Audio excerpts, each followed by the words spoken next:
Alright, what's up y'all, it's LakerFan here. As you can see by the title of today's video, got the Season 4 tier list for playmaking badges in NBA 2K22 Next Gen. So if you're new to the series of what I've been doing lately with this, the text color is going to indicate what the Season 3 ranking was. So as you can see, we have triple threat juke, this was in the E tier, so on and so on, for the blue matching the D, green matching the C, yellow matching the B, and you get the deal. So anyway, I hope y'all enjoy the video. If you do, to drop a like, sub if you're new, turn on the noties, all the good stuff, and let's try this one to 500 likes. Now, with today's video, I do want to let you guys know as a disclaimer, if you're clicking on this vid, you can see it's probably a little bit shorter than the typical tier list videos that I do. They're typically around like almost 24 minutes or like 25 every single time.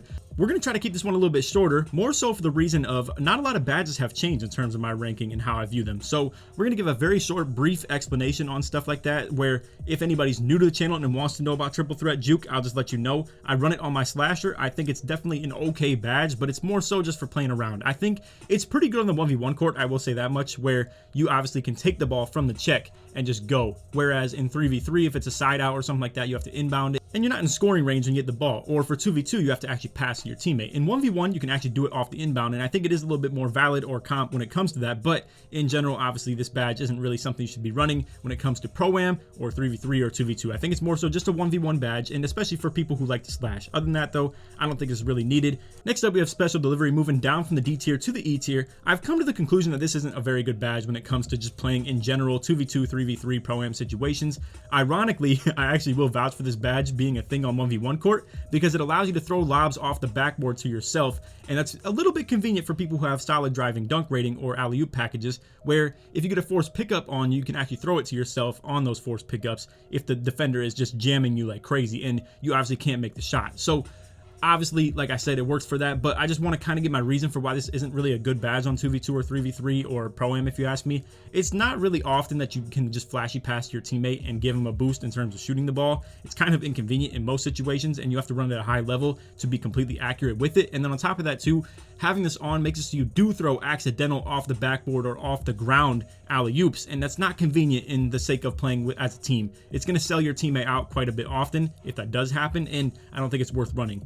Alright, next up we have downhill, staying in the C tier. I think this is a pretty solid badge. It's not very good, to be honest though, but it's definitely like doable. Now, my perspective on this is a little bit different than it used to be, where I used to think of this as a badge that you could run on Pro-Am and as a point guard, not only for the people who grab the rebound and go coast to coast. It's pretty rare that that's the case because you're typically on like a 7-2, 7-3 build that's grabbing like crazy rebounds, and you don't want to put the ball on the ground, I promise you. Like, these dudes will be spamming X and going crazy for that steal or reaching just to kind of not allow a fast break. Typically what's going to happen on the breaks is the big man will grab the rebound, he will chuck that thing all the way down to the two people leaking out, and they're just running routes. They're getting open in the corners or the wings for three-pointers. Nobody really like uses downhill in any sense of playing Pro-Am. In the rec, it may be a little bit different, but that's not exactly my perspective, so I don't want to taint your guys' perspective on it because I don't play that often. And then for 3v3, honestly, it's more so a fun badge. It's just for going coast to coast. I don't think, again, for 3v3 fast breaks, it's really ever necessary. Guards are going to be wide open on the breaks when they leak,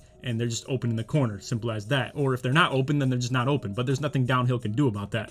Next up, we have Space Creator. Obviously, you guys probably know what this badge does to this extent. On hop jumpers or spin jumpers, whatever the case may be, you can stun your opponent. It actually is pretty convenient for the sake of doing those hop jumpers and not even shooting the ball off of it. You can't do that on the regular standstill ones where you like tap your X button backwards or anything like that. You can only do it on ones you hold the right stick down while moving laterally to be able to actually like dribble the ball instead of shoot it. But either way, it's a pretty solid badge. It does stun people at a pretty effective rate. If you pair this with run like circuits threes and stuff like that, or just in general play like kind of that Ticino style, it makes a little bit of sense to run. It's not that effective of a badge though, and we also will talk about ankle breaker, kind of its counterpart to an extent. Now, if you run like maybe ankle breaking shots or something like that as a takeover, maybe there is a case to be made for running both these badges. But just in general, when it comes to the C tier, I don't think a lot of point guards are ever going to run this type of a badge or anything like that, anything that's in this list. I think more so for the PGs, you're going to see all types of these top tier badges like A tier and above, and maybe some B like Bailout or Floor General, Stop and Go, Needle Threader, stuff like that. But anything C tier and below, you don't see a lot of top comp point guards run by any means. And I mean, realistically, the only reason ankle breaker is a little bit low is because you don't see a lot of ankle breakers in this game. And I think that's more so because of the dribble style. You don't see a lot of people hitting like crazy snatchbacks or things that relate to ankle breaking at all, really. It's a lot of just sideways movement. You're just trying to get open and stuff like that. You don't see a lot of like crazy 2K17 like momentum snatchback. And that's also because there's not a lot of combos out of momentums anymore. That's a whole nother topic for another day. But I feel like that's why you've seen ankle breakers maybe not be quite as valid as they have been in years past or anything like that. And it just is what it is. I don't think it's that great of a badge, but it does belong in the C tier.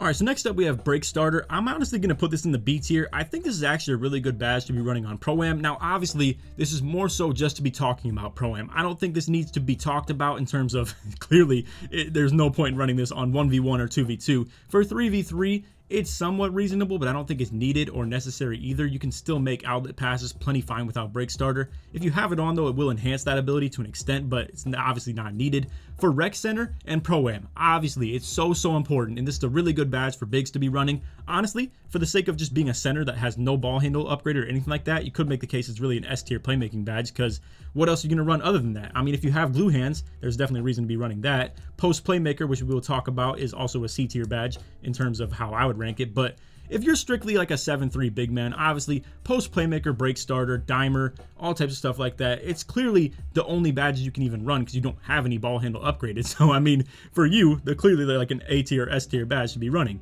Also, I don't even know how I forgot to mention this, but clearly you're going to run Bullet Passer, like top tier badge as a big man. But either way, Break Starter, it does exactly what you want it to. It's going to help you make those outlet passes. It's going to speed them up as well as make them even more accurate. So it's definitely something you want to run as a big. Now, obviously, for anybody that's not a center or anybody that's like 7 foot tall or plus, you clearly don't want to run this badge that high. It's going to be a little bit of a waste if you're not grabbing rebounds, and it's about as simple as that. So anyway, for Post Playmaker, we're keeping this in the C tier. It's obviously, like we have always said in past tier lists or anything like that, it's going to be for grabbing offensive rebounds and kicking back out to your teammates, or if you don't grab it off an offensive rebound, it can still work if you're just posting up or holding your LT button inside the 3-point line. Simple as that. Now, ironically, this actually cancels out Dimer to an extent. So Dimer only works in situations where you're either A, not posting up, or B, it's not off an offensive rebound. So let's say you do grab an offensive rebound. Post Playmaker and Dimer do not stack by any means. It's only going to be Post Playmaker for grabbing an O-board and kicking out to your teammate. Now, let's say you slip to the paint and your point guard hits you. If you're not tapping your LT or holding your LT at all, it's going to be Dimer activating on that, not Post Playmaker. So long story short, if you're inside the 3-point line and holding LT, that's when Post Playmaker is going to activate, as well as if you grab an offensive rebound and kick out to your teammate. So honestly, it's a little bit limited. I feel like this is still a pretty good badge. Again, if you're a super tall big man and you do like all strictly pick and roll and you're ending up in the paint pretty often and you're posting up, obviously it makes a whole lot of sense to do. It's a little bit hard to make these tier list videos because I want to kind of mediate everything between everybody's playstyle, but obviously if you're a super tall big, clearly you want to run this at a high level. So for Needle Threader, after the passing lane patch, you've seen this badge maybe not be as needed or necessary to an extent, but at the same time, with that patch, has opened up the whole playstyle of just kind of passing the ball around freely and doing whatever you want with it. So with that playstyle being more valid, I think there's a case to be made for both ends. Again, with the lanes being patched and maybe this badge isn't needed quite as much, you can make the case for it being in the C tier, but because that playstyle has been completely opened up, you could make the case for it being in the A. So I think we're just going to mediate between everything and just put it in the B tier, simple as that. And the badge is still good, but I don't see everybody running this or anything like that in Comp Pro-Am or Rec or anything like that. But there are a couple people that are absolutely loving the passing lane patch, and with that, they're opening up a whole style of being a pass first point guard again. All right, so with Floor General, we're keeping this in the B tier as well. This is kind of a badge that depends on how many people are on the court. For Pro-Am or Rec Center, whatever the case may be, someone on the court has to have this badge. It makes no sense not to. I mean, you're going to be boosting 4 teammates' attribute ratings by at least 3 if you have it on Gold, or 4 if you have it on Hall of Fame. When the court size kind of downsizes, though, in terms of if you're on 3v3, it becomes less and less valuable. For 2v2, you're only boosting 1 teammate, and then obviously for 1v1, no point in running it. So this all fluctuates based on the court size. I think you can pretty much take it 1 tier, like lower every single court size that you go down. So overall, I think it's an S tier for Pro-Am. I think it's more so like an A or B tier when it comes to 3v3, and then for 2v2, it's kind of like a C or D tier badge. So again, we're kind of just bouncing between everything, and Floor General ends up in the B tier. Alright, so next up we have Stop and Go. Me personally, I'm a hater of this badge. I don't see its effectiveness, to be honest with you. I don't see its value, but people who in the comments have kind of peer pressured me into thinking that this badge actually does something. Me personally, this is my personal belief, I don't think it really does that much. It's coming from Mr. Slasher here, who doesn't even do a lot of stopping and going on the 3-point line. I do understand that, but I see it from my guard's perspective. I see it from just in general what the badge even does for people I'm defending. I don't think it really is that big a deal. Some people agree with me, some people disagree with me. This is my personal opinion, and again, if you have any disagreements with it, you can leave it in the comments 100%, but Either way, I don't think stop and go is really that great of a badge. And I apologize if the descriptions on these badges are a little bit limited and you maybe clicked on this video as a novice to the game and this is your first time checking it out. I just don't want to make all these tier list videos like 30 minutes long when I'm kind of relaying information that I've already said before. So I don't want to be talking on stop and go and just tell you guys what it even does, when you clearly, if you're a viewer of this channel or a viewer of 2K content in general, you probably know what stop and go does by this point. And same with a lot of other different badges. Now, I want to talk about Bailout to an extent of my perspective and what I've seen with it. On Pro-Am, this is a toxic badge, bro. Like when you run openness on your pass settings, like literally full openness, and you come out here and put a shot up as a point guard, the bigs will sag off out the corner. I promise you, as soon as they see that shot go up, they are dropping off the corner, dropping for the rebound. And with that, when you tap your A button after going up for that shot, you just tap your A and it goes to the most open person, and it's probably off the dude who just sagged all the way off the corner to go down for the rebound. It's so annoying as a corner defender to defend against this badge. I think it's really slept on, to be honest with you. Like if I had to like strictly talk about my Pro-Am experience of this, I'm putting this badge in the A tier, bro. It's so annoying to defend, but not many people utilize it or use it to its best ability. So me personally, obviously, again, if you don't know what this does, it helps you pass out of shots and really is crazy. If you run a sort of undersized build at the big man spot as well, like a 6'9" or a 6'10" or something like that, you actually can run Bailout as well. And it's so toxic in that situation too, where maybe you go up with a bad take and then boom, you can just tap your A button and it's going to go to whoever's open on the perimeter. It's really crazy, bro. It's actually really insane how you can utilize this in a Bailout sense. It really does what the badge says it's supposed to. All right, next up, the easiest badge to ever explain in a playmaking category, we have Dimer. Literally as simple as this.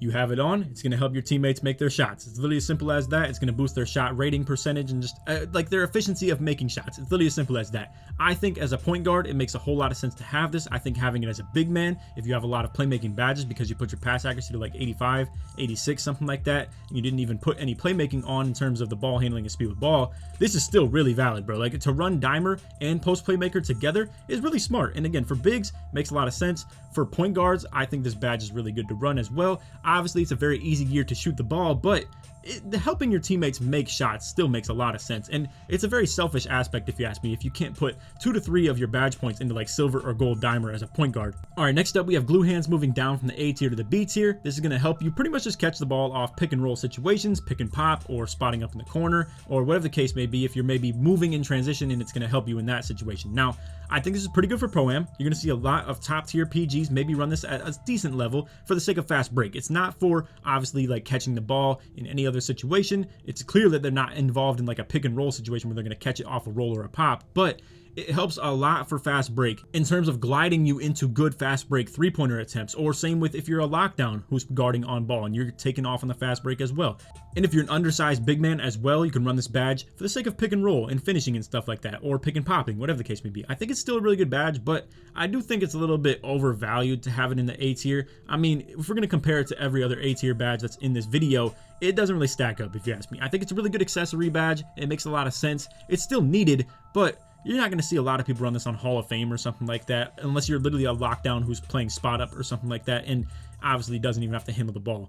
All right, so next up we have hyperdrive. This is going to be A tier badge 100% if you ask me. I think it's really good for slashers. I think it's really good for just point guards in general. As a lot of you guys know, with how they've nerfed the left-right movement and how you can't go backwards so much, pretty much every dribble move kind of goes off of hyperdrive. You have to start going forward and then kind of curve it off to the outside to be able to do the left-right movement anymore. And again, at the end of the day, hyperdrive literally controls everything to do with dribbling. Now, that's not to say that you need it at a high level 100% to be able to do so, but I think it's really good to run for any build, whether that be a point guard or a slasher or just anything that ISOs in general. The more downhill movement you do, the more you want this badge. And again, for like maybe moving behind the backs or moving crossovers as well, makes a whole lot of sense. Hyperdrive overall, pretty much the definition of an A tier badge. I don't think it really belongs anywhere near the S, and it probably doesn't belong in the B tier either.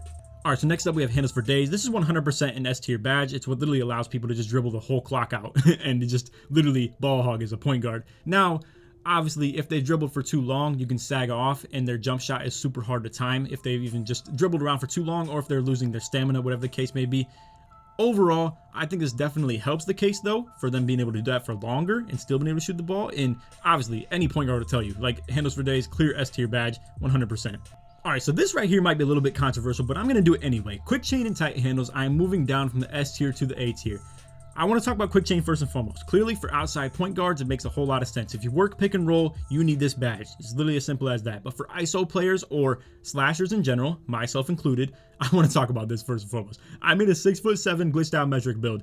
And if anybody knows about this, 6'7s don't get quick chain at all. I didn't even notice this until 3 weeks after playing with the build. And I was like, dang, bro, I literally messed up so bad right here. I didn't even get quick chain on my build.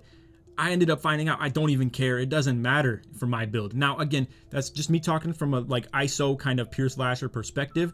I think for outside point guards and you working pick and roll, you absolutely need this 100%. But overall, I think it's a little bit of an overrated badge. I'll just put it like that. I don't think it really belongs in the S tier with these ridiculous badges like quick first step, bullet passer, unpluckable, handles for days. We'll just go ahead and reveal that the fact that like all of these are up here. But first we got to talk about tight handles. I want to say first and foremost though, it's the best A tier badge that you could possibly put in this tier. It's better than hyperdrive, better than quick chain, better than dimer. It is a little effective. I'll just put it like that. Like it really is a pain as a defender to defend against someone who runs tight handles at a really high level and spams dribble moves that stun you on them. But I just, again, don't think it's on the level of bullet passer, quick first step, unpluckable, handles for days. So to talk about these three badges right here, quick first step, it's literally the most non-necessary explanation on a badge you could possibly give. It literally just helps you move fast when you dribble the ball. And you know, I was going to follow up on that and maybe say something else about quick first step, but there's no other explanation needed. It literally just makes you move faster with the ball in your hand. And again, even if it is just your first step of any move that you do, there's going to be like 7 different first steps that you have over the course of a possession. If you're coming out here and like left righting off pick and roll or ISO, you're probably going to have at least like 3 different moves that you do. Maybe you just go ahead and run straight to the hoop off of it, but either way, that still helps you. I mean, overall, quick first step is probably the best playmaking badge in the game, honestly. Now to talk about one that maybe was in that conversation before all the patches we've gone through, we'll talk about Unpluckable. This is still a very good badge, but I will say, what once upon a time felt like you had to have this on Hall of Fame to even dribble the ball, it now feels like you can really rock out with like silver, comfortably gold, and just really still be able to dribble the ball very manageably. And on top of that too, you have to have 99 ball handle to have Hall of Fame Unpluckable. It really does become kind of a nuisance, to be honest, and I think you can still get away with only having it on gold. Now, if you have no Unpluckable on a build that has like 99 ball handle, you're still going to get plucked like crazy. So clearly that speaks to the power of this badge. There's no other explanation needed for it. It's really good at stopping you from getting the ball stolen from you. Simple as that. And bullet passer, like every other S tier playmaking badge, is so self-explanatory. It literally just makes your passes faster. It's as simple as that. And again, with this whole patch that we've had of the passing lanes and them not playing as well as they once did, it's now opened up this whole different play style of just crazy good ball movement and pass first point guards and stuff like that. And anybody that has at least gold bullet passer, you can pass the ball very manageably in this game. And the less and less you go on that badge, the worse it feels. You can still get away with silver, I will 100% say. If you have bronze, it looks really ugly. And then if you have none, you are looking like an absolute liability when it comes to passing the ball in this game. It's literally as simple as that. Hall of Fame is glitchy too, but it's really hard to get. But anyway, that's off video. I hope you all enjoyed. If you did, for to drop a like, sub if you're new, turn on the noties, all that good stuff. And like I said in the intro, let's try this 1 to 500 likes. If you made it to the end of the video, put play in the comments to show support you made it all the way through. And again, feel free to leave any other feedback in the comments or anything like that if you feel like anything belongs in a different area. You can see we ended up with no F tier or D tier badges. Overall, again, I'm just putting this stuff where I feel like it belongs. If it's boring because I put a lot of C tier badges that were already in C and put them in the exact same area, or a lot of B tier badges that were already in B, or 4 recurring S tier badges, I'm literally just trying to update you guys from season to season how I feel about these badges, let you know that my opinion either has or hasn't changed. And at the end of the day, I understand it's not as flamboyant or crazy if things like special delivery aren't moving all the way from E tier all the way up to S, but that's just what it is. You know, I'm not going to stretch the truth or anything like that. I'm just going to tell you guys how I feel. So anyway, it's off video. Hope y'all enjoyed. And on that, take these, man. Peace.